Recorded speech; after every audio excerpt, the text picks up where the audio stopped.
Hola, ¿qué tal? Les saluda el ingeniero Julio César Matos Lizana y les doy la bienvenida a una nueva sesión de su curso de Botánica de la carrera de Producción Agropecuaria. En esta sesión empezamos a tocar sobre el reino vegetal, su clasificación también de plantas según su utilidad. Bien, a nuestro alrededor observamos seres con vida y seres sin vida. Son seres con vida todo ser que realiza las funciones vitales, ¿no? Que son nutrición, relación y reproducción. Por la característica celular, actualmente existen 3 dominios, que son las arqueobacterias o las eubacterias, ¿no? Las protistas, los reinos-fungi, que son los hongos, y en sí todos los seres vivos que viven en el planeta. Esos se clasifican en 6 reinos, que son el reino animal, el reino animalia, como se observa acá en la imagen, que son organismos eucariontes multicelulares heterótrofos, es decir, que necesitan de otro ser vivo para poder alimentarse. De ahí tenemos el reino plantae o reino vegetal, como fíjense, una imagen más grande porque representa en porcentaje el mayor de todos los reinos, ¿no? Son organismos también eucariontes multicelulares autótrofos, ¿ok? Y contienen celulosa, es su característica. El reino protista, que está conformado por protos y algas, ¿no? Después el reino fungi, que son organismos eucariontes también, en su mayoría son unicelulares, heterótrofos, son los hongos, y las arqueobacterias o las bacterias en sí, ¿no? Que vendrían en este caso a ser organismos unicelulares, también heterótrofos, y en algunos casos autótrofos por quimiosíntesis. Bien, entonces, ¿cuál es la importancia del reino vegetal o del reino plantae? ¿Por qué es importante para nuestra vida?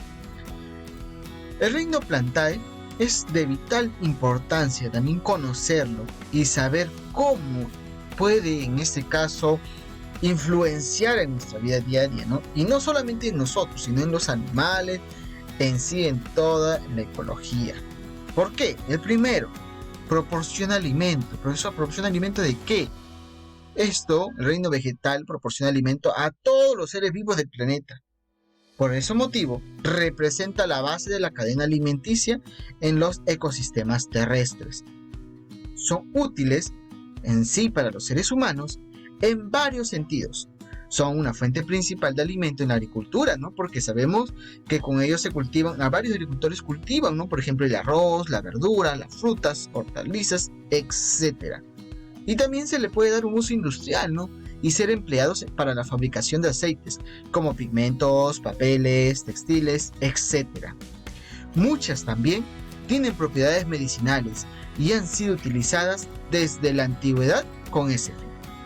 Otra importancia es por su fotosíntesis. Es un proceso que ellos realizan, que gracias a ello, ¿no? Gracias a este proceso de fotosíntesis que realizan las plantas, liberan oxígeno al medio ambiente.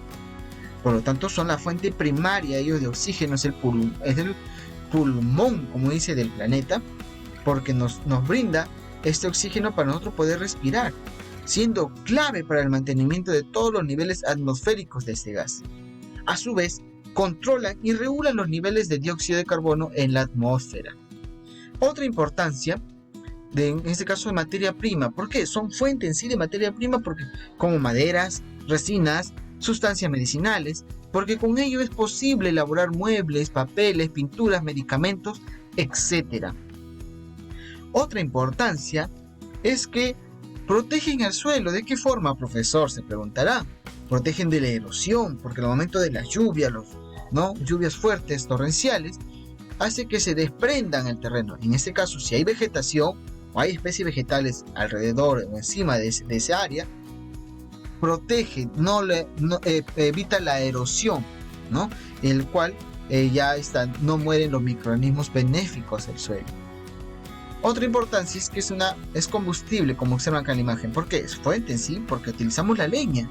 Y eso nos sirve a varias familias, y no solamente en la costa, sino en la sierra, también en la selva, como combustible, ¿no? Y porque en algunos lugares no es accesible el gas. Entonces, con la leña es muy factible que ellos puedan realizar todas sus clases de comida, ¿no? En algunas zonas. Entonces, además, toda esta importancia que podemos ver juega un papel en varios ciclos ecológicos, como se podría mencionar del nitrógeno, ¿no? Puesto que las plantas regeneran el nitrógeno en el suelo y lo dispersan, ¿no?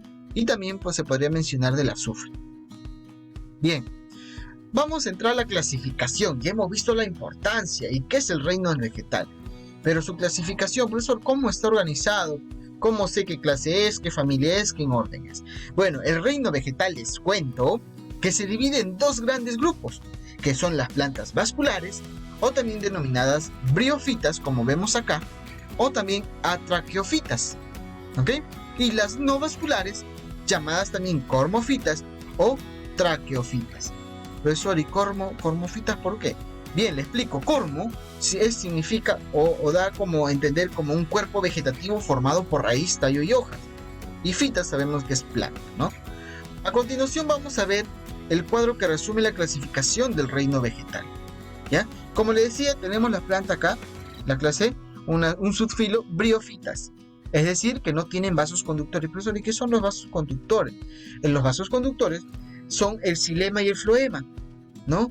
Es decir, como nuestras venas en nuestro cuerpo, nuestras venas y las arterias, en las plantas vendría a ser el xilema y floema.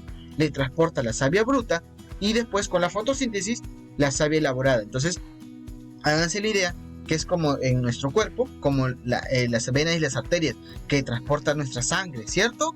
Entonces, igualito en las plantas, tienen sus vasos conductores, que es similar, que es el xilema y el floema. Entonces me indica que esta clase no tiene vasos conductores, profesor. ¿Y ahí quiénes encontramos? Bien, muy bien dicho. Ahí encontramos los musgos y las hepáticas. Conocemos los musgos porque ellos viven en densas colonias y presentan rizoide. Y los rizoides son pequeñas estructuras absorbentes parecidas a los pelos, ¿no? Y una estructura vertical en forma de tallo, ¿no? Y muchos la emplean incluso como sustrato para el vivero. Y las hepáticas en este caso son hojas más aplanadas, un poquito más anchas, pero tienen la misma característica. Ambas no tienen vasos conductores. En cormofitas, las cormofitas o traqueofitas dice que sí tienen vasos conductores. El profesor me dijo que los vasos conductores son el xilema y floema, que son parecidos a nuestra vena y arteria, cierto. Esta clase, cormofitas, sí tienen vasos conductores, es decir, un xilema y un floema. Dentro de ellas encontramos dos, las pteridofitas y las espermatofitas. Las pteridofitas nos dice que no tienen flores, ninguna de estas especies tienen flores, y en las espermatofitas sí tienen flores. Bien, hablando de las pteridofitas, es decir, que no tienen flores, pero sí se reproducen mediante esporas. Entonces, ahí encontramos a quién, profesor. Encontramos a xilofitas, a los equisetos, a los licopodios y a los famosos helechos. ¿Quién no conoce un helecho?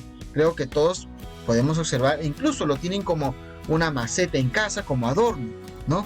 Todos ellos no tienen en este caso desarrollado las flores, tampoco no tienen hojas verdaderas, no tienen raíz ni tallo verdaderas, ¿ok? En las espermatofitas sí tienen flores, es decir, también tienen su raíz, tallo, hoja, flor y fruto, ¿no? Dentro de las espermatofitas nosotros podemos observar a dos clases, las pinofitas y la magniolofita.